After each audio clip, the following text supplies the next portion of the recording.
Well, good day. It is the 30th of April 2021, and it's going to be a very short video, but it's going to be on an important topic for those going into federal law enforcement.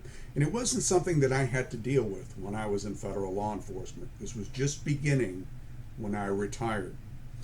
And yesterday's video was on the ATF, the history of the ATF, and it started with a little history lesson on the ATF, in which the Whiskey Rebellion, when the early federal government imposed a tax on whiskey, it created a furor in F-U-R-O-R, furor in Pennsylvania and Kentucky, and they had to send federal troops to put it down. Well, until recently, and this is a truism, cops, federal agents generally get along. Okay, DEA agents get along with local cops. ATF agents generally get along with local cops. Well, who doesn't get along? Politicians and police chiefs tend not to get along. Okay, and until I think really this trend started, and this is not a political channel, but this is where it started, and this is where I draw the line. I say something specifically really took place. It would be under the presidency of one Barack Obama. Until then, the supremacy clause of the Constitution, which is federal law, and the laws passed by Congress have supremacy over the state laws. Now, states may like them, they may not like them. In certain areas, there might be jury nullification for certain offenses, but the federal law and the state laws were not in conflict. So when you get into questions such as what is the most hated agency, it depends where you're at. Okay, and there are three movements that I'm going to talk about that are kind of they're definitely anti-federal government type movements, because they are movements of specific state politicians where they prohibit their officers from collaborating with federal agents in various types of cases.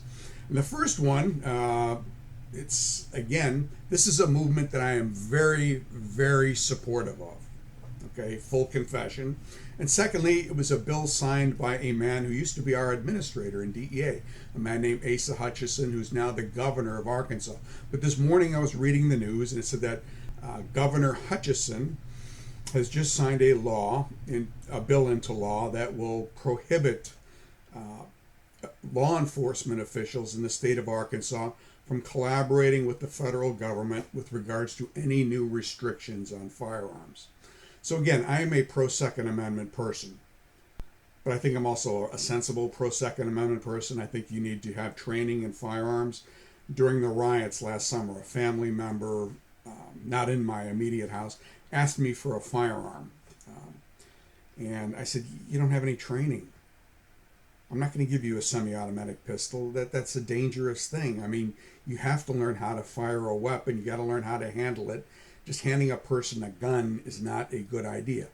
But at the same time, do I think that the federal government should be involved in, restricting a lot more than it already does the possession and transfer and so on and so forth of weapons? And my answer is no. I think, semi-automatic rifles, even assault rifles, are fine. But a lot of people disagree with me. And now there could be several more dealing with the federal-state relationship. Our Jay Bird joining us live to explain what this means. Jay. Yeah, good evening, guys. 3 bills presented in the House Judiciary Committee would actually send a clear message to the federal government that Arkansas does not want any more gun regulation laws or orders similar to what President Joe Biden presented last week. On Tuesday, the House Judiciary Committee passed out 3 bills attempting to restrict the federal government's jurisdiction over the state of Arkansas. Owner of Arkansas Armory, Nathan House, supports these measures. Arkansans are tired of people out of New York and people out of California deciding what gun laws should be in the state of Arkansas. A lot of folks disagree with me, and that's fine. But the law passed by Arkansas and the law passed by many states prohibits state and local officers from assisting the federal government in the enforcement of firearms laws. Now, on the other side of the spectrum, we have so-called sanctuary states. And what is a sanctuary state? What in the hell is that? Well, until, probably recently, I always thought that immigration was the sole province of the United States government. In other words, the mayor of Chicago has nothing to say about who comes in the U.S. and who gets to stay here. He doesn't, the Constitution doesn't mention her, doesn't mention her office, nor does it mention the governor of California. Immigration is strictly a federal issue. Well, you wouldn't really know that. And actually, officers who collaborate with immigration and customs enforcement, except in cases where illegal immigrants have committed very serious crimes, and even in those cases, they don't cooperate with the immigration and customs enforcement. Again, this is a fairly new thing. And again, the average police officer in the Chicago Police Department, the LAPD, the New York Police Department, would be more than happy to turn over an illegal immigrant who's committed a serious crime. But the political leaders of those states don't want it to happen. I'll show you the scene yesterday when protesters blocked immigration and customs enforcement bus from leaving with the two men in Bend. The standoff lasted into the night until Border Patrol officers used pepper spray to push through demonstrators. Today, ICE told us the two individuals arrested by ICE have criminal records that include convictions for assault, harassment, coercion, and criminal trespassing. They're also repeat immigration violators who were previously encountered by U.S. immigration officials and granted voluntary return to their home countries. Governor Brown tweeted, "I am appalled by the callous actions of the Trump administration yesterday in Bend to target immigrant communities and forcefully disperse a crowd of concerned community members and clergy who for hours held the line against injustice."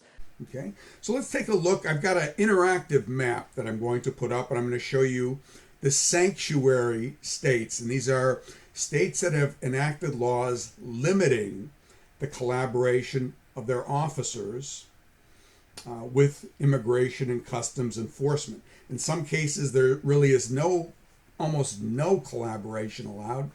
In other cases, police officers are not allowed to even back up ICE officers as they go to, let's say, on a raid to pick up let's say, a convicted felon or an undocumented alien who's a member of the Latin Kings gang. Someone who really, I think we all agree, probably isn't going to make a model citizen and would do much better in El Salvador than they would here.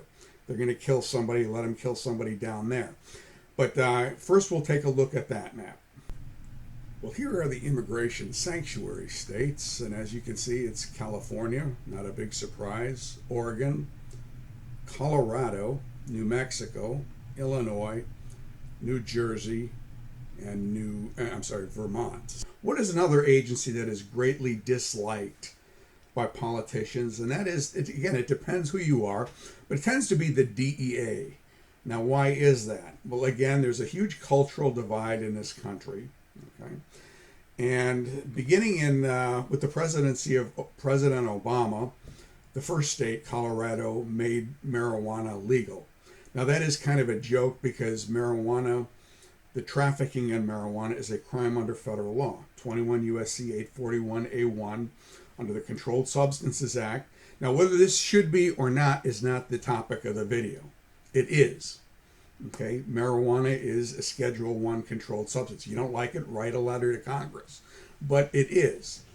But President Obama instructed the Justice Department not to take any action against businesses selling recreational marijuana. So there are a number of marijuana legalization states, and I live in one that's about to become a marijuana legalization state. I think it's a terrible idea. Okay, but having said that, the DEA is under direction not to do anything in these states, even though they are violating federal law. So we're going to take a look at the marijuana legalization states. And here you go. And most of these are not a surprise. I mean, California, Oregon, Washington, Nevada. Most of these are also the same states that allow sanctuary, so-called sanctuary states for illegal immigrants. But new to the list, the state in which I live, Virginia, which just passed it a couple weeks ago, as did New York. It was last month in New York. But, other than that, Alaska as being kind of an enigma, all of these would be considered, certainly on the political map, blue states. And they are states where, the trafficking of marijuana is allowed and is conducted in opposition to federal law. Now, if you take a look at the marijuana legalization states and the immigration sanctuary states, you're going to see one thing in common. They're headed by liberal Democrats. They either have a liberal Democrat as a governor or the Democratic Party has taken over the state legislature. Now, what about the so-called Second Amendment sanctuary states? Well, these are states that are not going to collaborate with the ATF. Their officers have been directed, and in Arkansas's case, an officer will be decertified, will no longer to be allowed to be a peace officer if he collaborates with the Biden administration on any executive orders or new federal laws that are passed regarding firearms. And these are the Second Amendment sanctuary states. Alaska, not a surprise. Arizona, certainly Utah, Idaho, Montana, Wyoming, North Dakota, Nebraska, Kansas, Oklahoma, Arkansas, West Virginia. Now, what do these have in common? Well, they're all Republican-led states. Now, who's the boogeyman in these states? It will be the ATF for sure. Now, some of the states, the law is different than others. Like, for instance, the one that was just signed in Arkansas prohibits any peace officer from assisting in any way with regards to new federal firearms legislation. So apparently, the current firearms legislation is fine, but any new legislation is definitely something that they do not want and will be disobeyed, resisted by the state governments of these states. Now, in Virginia, we have a marijuana state that just was, the Democrats took over the Virginia legislature in 2018, and we have a Democratic governor. But we also have just about every county is a pro-Second Amendment, because the first thing he wanted to do was ban assault weapons. These people are responsible gun owners. These are real, true red-blooded Americans. And I've met no one out here that's a threat to anyone. I have a suppressor down here, AR-15. This is a Glock 20.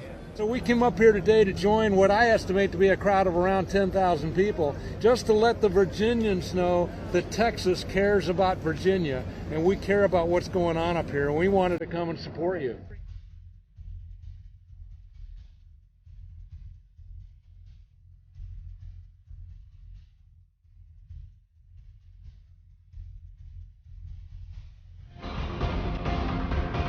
Now, how does this affect federal law enforcement? Well, it can affect it greatly, okay? But nullification of federal laws is a big deal in a federal republic, okay? And whether we're lurching toward an eventual breakup of the government, I'm going to leave that, or a breakup of the country, I'm going to leave that to you to decide. So this is something to think about when you apply to the federal government. Maybe the best agency to get with is the one that everyone or all the politicians like and never defund, and that's the FBI. So hopefully this was a little bit informative. I didn't try not to be depressing on a Friday, but it is what it is. So I hope you all have a good week. Thank you for the kind comments on the channel. I'm very, very grateful. And I'll have a good one next week. A good couple of videos next week, okay? We'll see you then.